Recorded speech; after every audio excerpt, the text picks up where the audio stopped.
Team supervisor blames IEC for not sensitizing the public enough on voter registration. Marine pollution a growing concern in South Africa. Nigeria open to digital currency despite cryptocurrencies ban. This and more coming on the World Today newscast.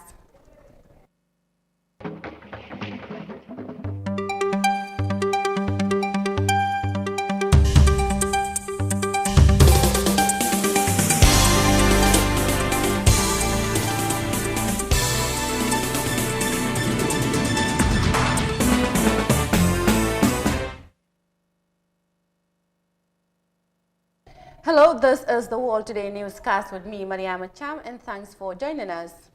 Now, the team supervisor of the Samjak Voter Registration Center, Landing Sonko, has blamed the Independent Electoral Commission for not sensitizing the public enough on the voter registration process. To Mr. Sonko, if the people were aware of the laws, they would have waited for the appropriate time and place to lodge their complaints instead of protesting. More of that in this report by Fatmata Kasim. The mayoress of Banju came under fire after scores of activists took to the streets of the capital city alleging violation of the eligibility criteria of the voters' card. This Banjulian expressed dismay on Saturday over the manner in which the attestation for registration is handled under the mayoress. However, Landing Sonko said there was no need for the protest, blaming the issue on the public's lack of enough information about the process. No, I don't think it's worded because the law is very clear. If you feel that certain individuals are not supposed to get the documents, you have your claim. Wait until the registration is over, when all the applicants' names will be pasted. When revising courts are set up, then you can have all the right to go to the court and claim against that individual. So I don't think there is any need for protest. For me, I don't see it as necessary. Yeah, but perhaps they don't understand the procedure that the institution responsible should have conducted enough sensitization prior to the commencement of the exercise. So sensitization lacked. In the absence of an alcalo or chief in Banjul, Rahimari Klo is empowered by the Independent Electoral Commission to issue attestation for the voters' card registration in the capital city. Abdullah Ba, the deputy mayor of Banjul, expressed the procedure in which the attestations are issued.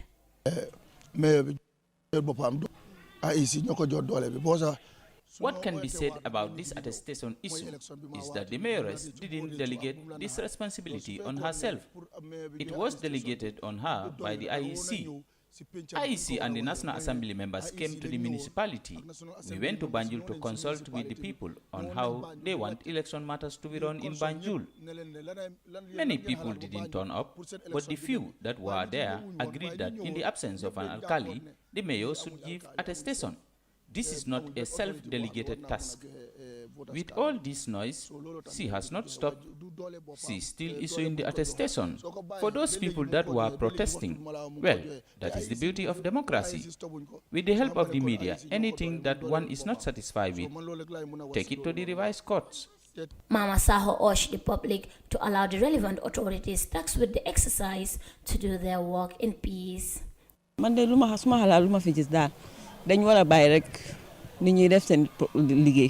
think the public should allow the authorities tasked with this job to do their work in peace.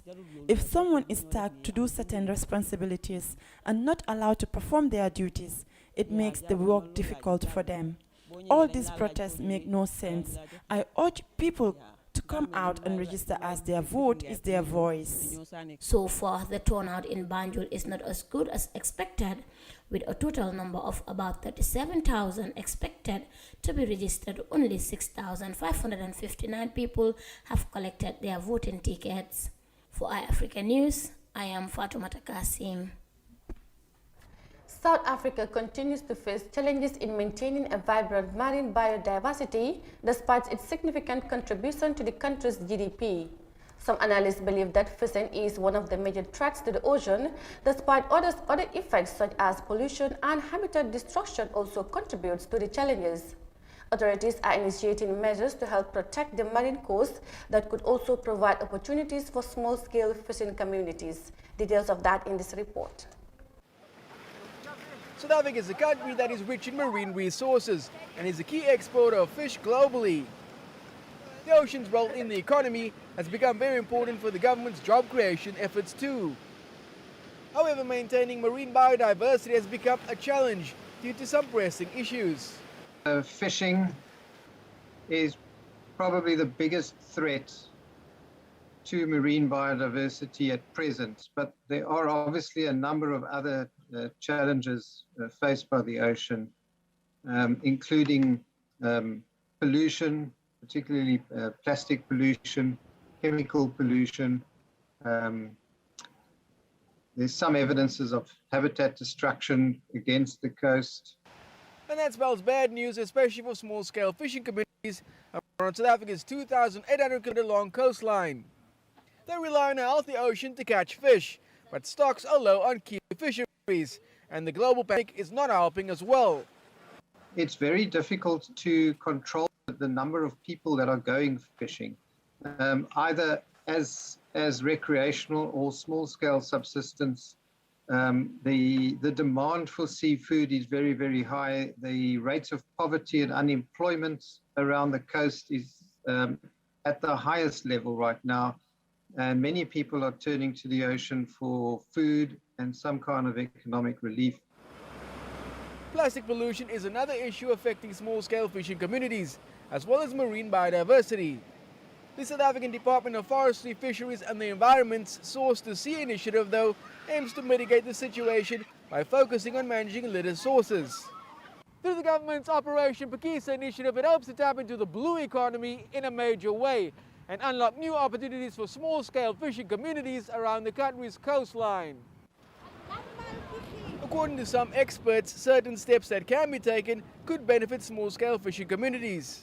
I think that the investment in small-scale fisheries, because they are low technology gear, they only harvest what they can in terms of their physical being, is important to make clear demarcated areas for small-scale fisheries in terms of maybe 12 nautical miles to say that this is exclusive for small-scale fisheries would be sustainable. Small-scale fisheries is a sustainable practice in itself.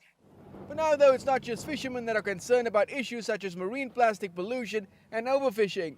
South Africans are growing concerned as well, and it's only through collective action that the health of the ocean can be maintained to sustain life and livelihoods. Egypt continued to break grounds in the technology industry as the North African country began the production of locally made tablets and laptops in Arabic languages. This breakthrough was realized thanks to the partnership between the state-owned industrialization organization and Jordan Start Tech Global to produce the first ever Middle East and North African product. Due to the growing demand of these products, the intervention of locally made tablets and laptops have been embraced by citizens, especially among students. More of that in this report. Official statistics show that internet users in Egypt have nearly doubled to 63 million in 2020 compared to 2019, while e-commerce has jumped by 300% in the same period. This increase has been fueled by the outbreak of the coronavirus pandemic in March 2020. The surge in demand for laptops and tablets prompted a partnership between the state-owned Arab Organization for Industrialization and Jordan's TAG Global to produce the first Middle East and North African brand. There has been a growing demand for laptops and tablets for personal and business use. We felt we have a duty to localize this industry instead of only importing. We installed 2 of the highest developed production lines for laptops and tablets and are tested in the most extreme conditions to ensure quality and durability. In the beginning, we plan to produce 300,000 units a year and have the capacity to increase this number if the market demands more. We have also made plans to export to African countries in the near future. The price of the laptop and tablets is expected to be 25% less than competing products in the market. two new segments of the population have raised online activity since the COVID-19 pandemic struck. Employees of companies and institutions that continue work from home, and millions of students as the Egyptian educational system has been transformed into online studies. The Egyptian brand caters to such segments. Companies in my line of work are all transferring their work online, so all our work is on laptops and tablets. The market is opening up. I hope the Egyptian brand can compete with international names. We will support the Egyptian product even if it struggles at the beginning, but we'll encourage it until it succeeds. We receive the tablets after paying the import costs, tariff costs, taxes and transport costs. But when they are produced here, we will save all these costs and it becomes cheaper for us as students. Secondly, it creates jobs and adds value to the economy. The tag Blue 2, a temporary brand name for the laptop and tablet, is a mix of local and Chinese components. It is not just assembling a product. We have the best lines to produce the main board. We produce it now and we'll add other locally produced components as we go on. Of course, we are working with China because most international companies use their electronic components from China. We are doing the same with the big Chinese companies that provide us with high-quality electronic components.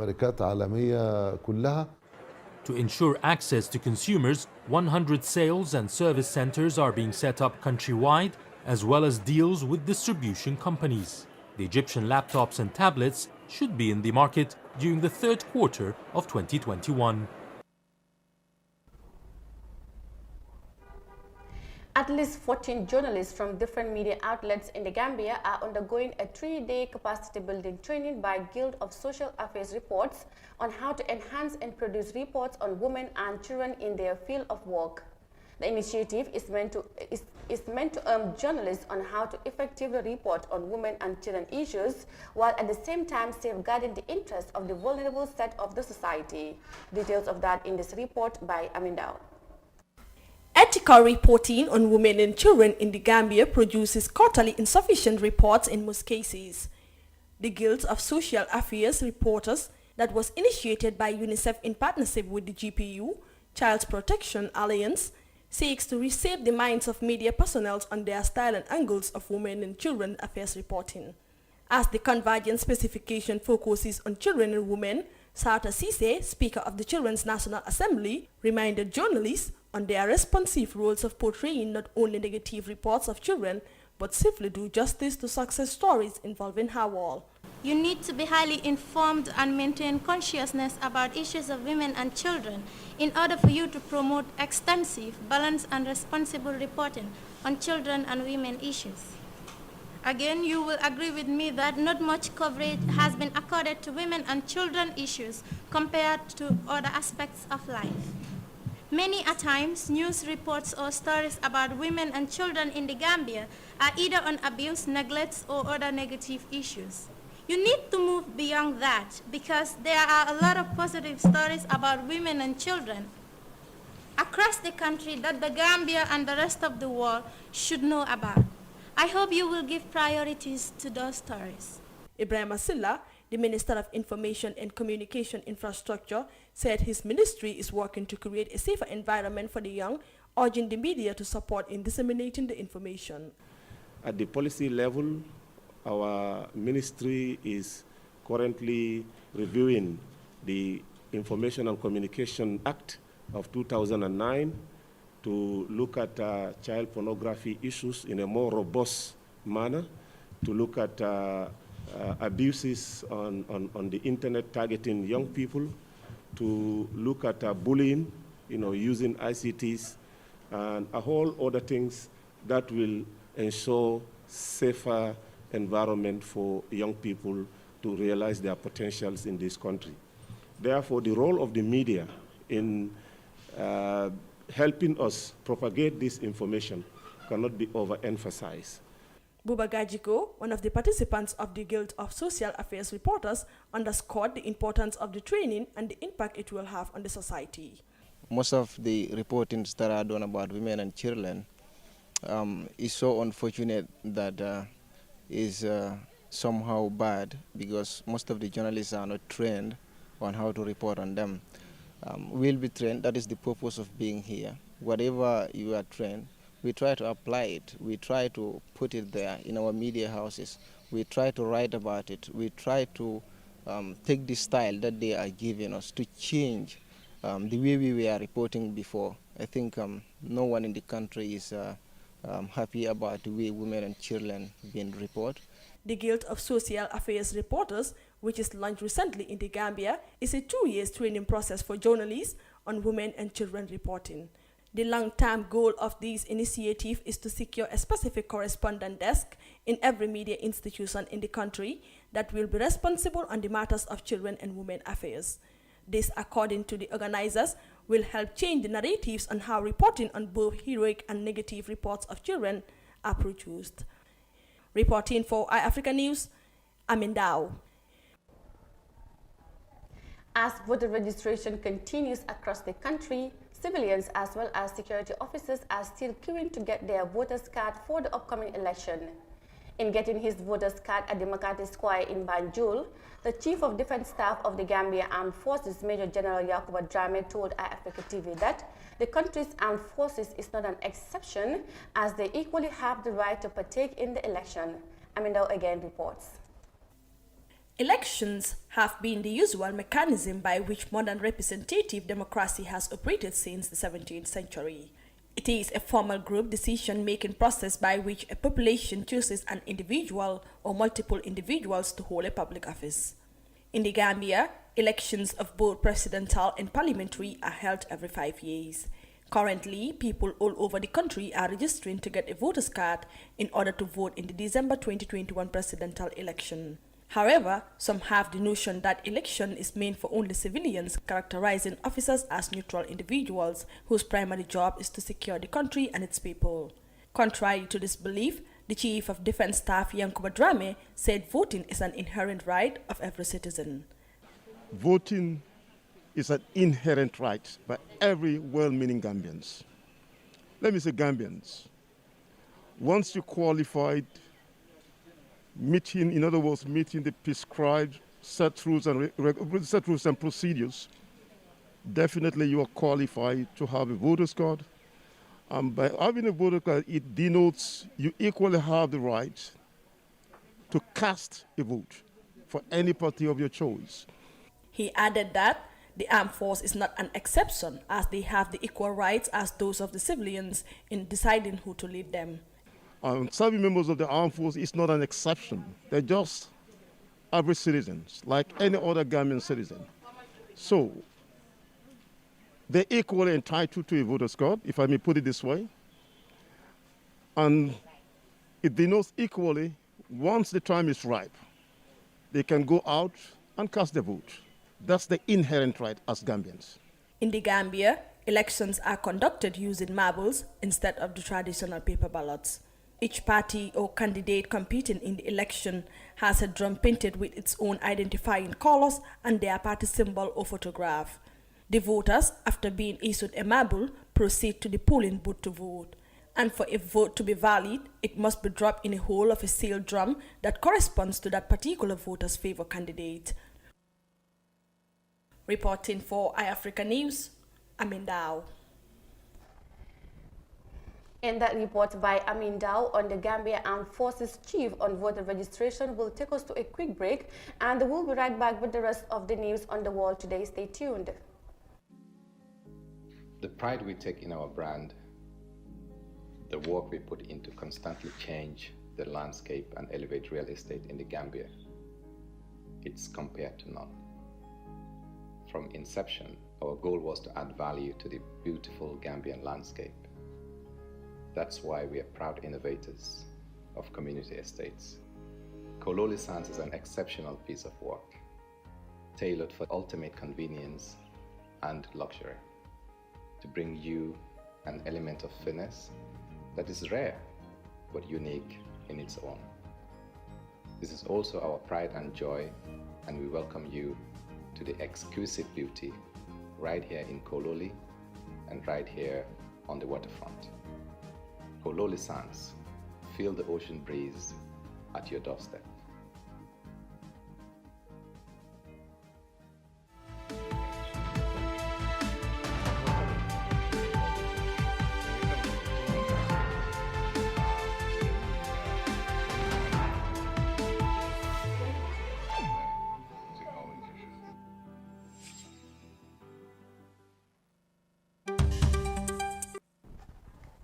Welcome back, and this is still the World Today newscast.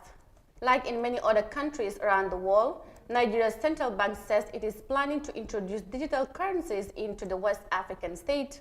The Apex Bank's move has been welcomed by some financial experts, despite the bank's decision to ban cryptocurrencies into the market.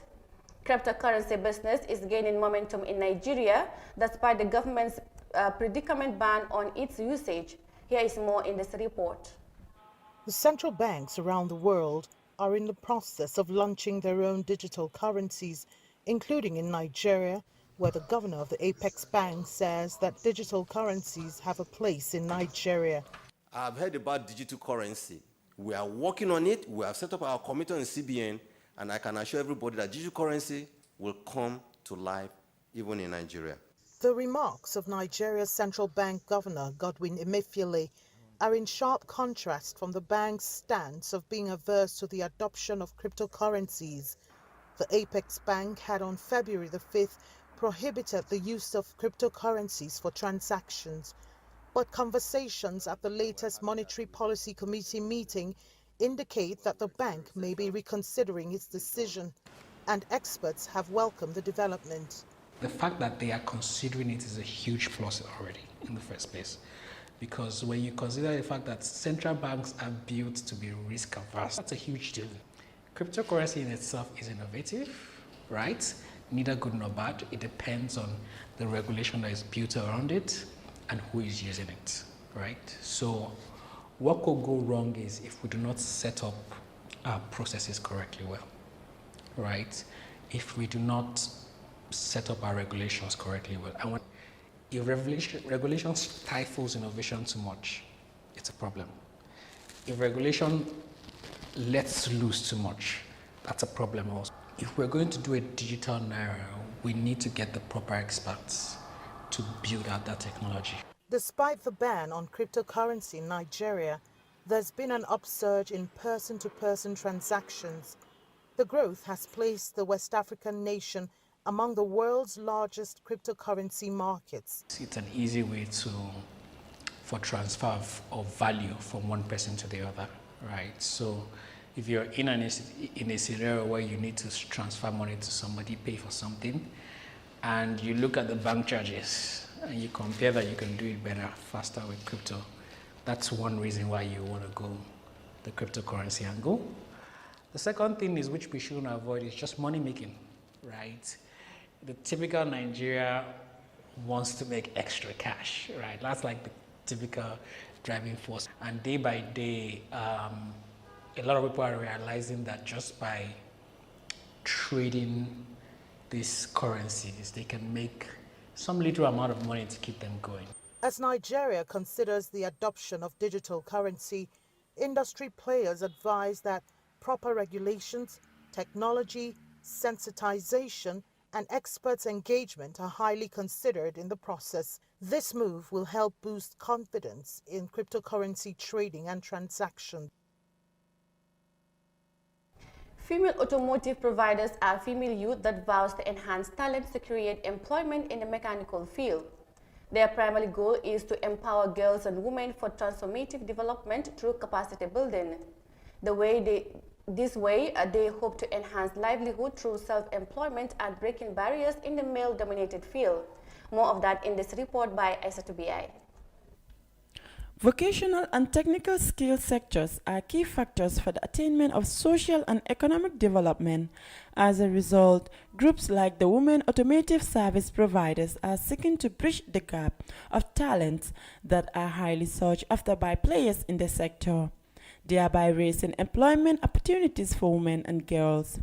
Mariama Jeng, one of the automotive specialists, told iAfrica some aspect of her journey to a full-fledged nut and bolt expert. dañ doon def automotive as a subject ci high school bi We used to offer automotive as a subject at my school. So through the way my teacher taught me, I built an interest on the topic. When I had a break from school, I decided to go on a mechanic training.